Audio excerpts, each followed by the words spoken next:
Ravenwood Grange stood upon the moor like a skeletal finger pointing at the grey sky. Inherited from a forgotten branch of my family, it was less a home and more a mausoleum of dust and silence. Years of neglect had turned its grand rooms into crumbling tombs, the air thick with the scent of decay and old memories. It was in the forgotten nursery, tucked away behind a sheet-draped rocking horse, that I found it. A roll of faded plastic, secured with a brittle rubber band.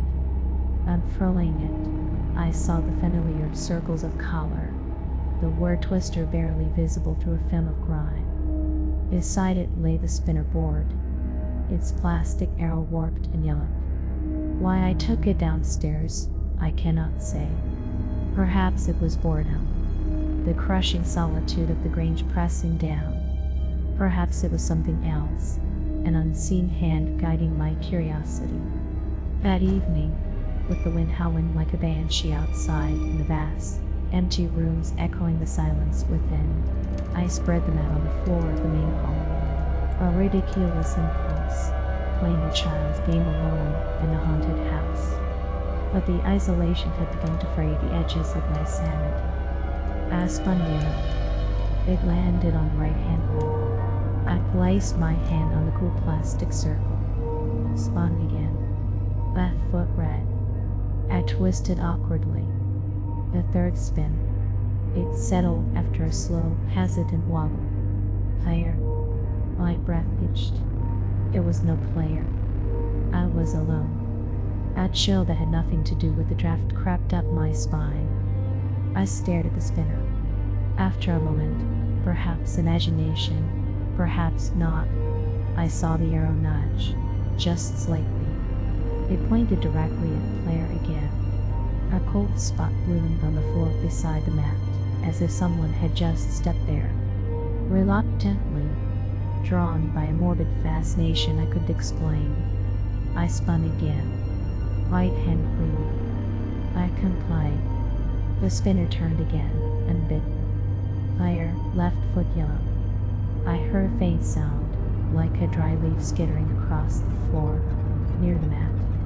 The mat itself seemed to shift slightly, rippling as if disturbed by an unseen weight. My heart hammered against my ribs.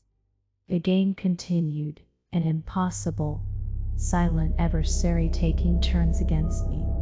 The spinner spun for player, with increasing confidence, the arrow sometimes jerking violently. The cold spots moved, sometimes brushing against my outstretched limbs. A faint, sweet smell, like old dried flowers, would occasionally drift through the air. Then, a new horror manifested. As I awkwardly contorted myself, my hand brushed against the mat and felt something sticky. Looking closer, in the dim light filtering through the Grange's grimy windows, I saw what looked like a dark stain spreading slowly near one of the red circles. As I watched, horrified, thin lines branched out from the stain, forming hesitant, shaky letters. Eleanor. Eleanor. The name seemed to pulse with a faint, cold energy. The air around the mat grew heady, suffocating. The presence beside me was no longer subtle. I felt a distinct pressure on the mat opposite me. Depressions forming on the plastic circles as if small hands and feet were being placed. The scent of flowers intensified, cloying and sweet, masking an underlying stench of damp earth and decay. I heard a soft giggle, chillingly close, seeming to come from the air itself. A child. I was playing Twister with the ghost of a child. Fear, cold and absolute, finally gripped me. I wanted to flee, to tear myself from the impossible knots I was in and run screaming into the night. But the game held me.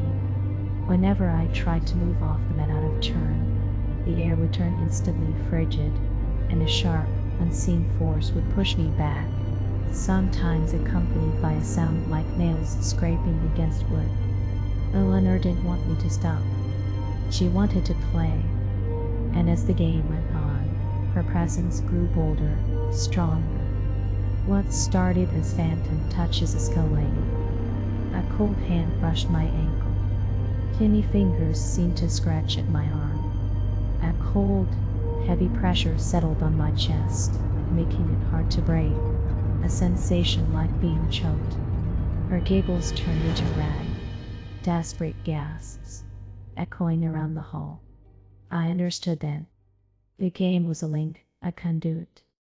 It wasn't just a game, it was her anchor, her fuel. As long as we played, she was here, growing more substantial, more malevolent. I had to break the link. With a surge of desperate strength, I twisted free from the mat, ignoring the violent shudder that ran through the air and the sharp, burning pain on my arm where unseen claws raked me. I scrambled away from the mat, towards the fireplace where discarded renovation tools lay. Grabbing a rusty pair of shears, I lunged back.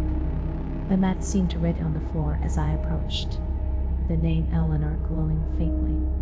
I plunged the shears down, ripping through the plastic with frantic, ragged cuts. A shriek, high and piercing, filled the hall, a sound of pure, agonized fury.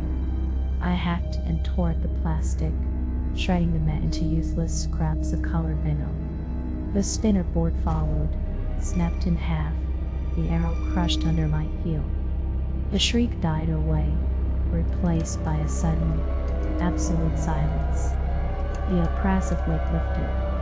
The cloying scent vanished. The air returned to its normal, chilly temperature.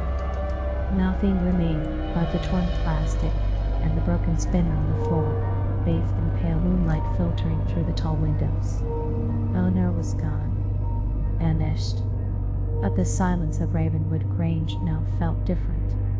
It was watchful, waiting, and on my arm, the faint, burning lines of tiny scratches served as a chilling reminder of the game I had played, and the player I would never see, but could never forget.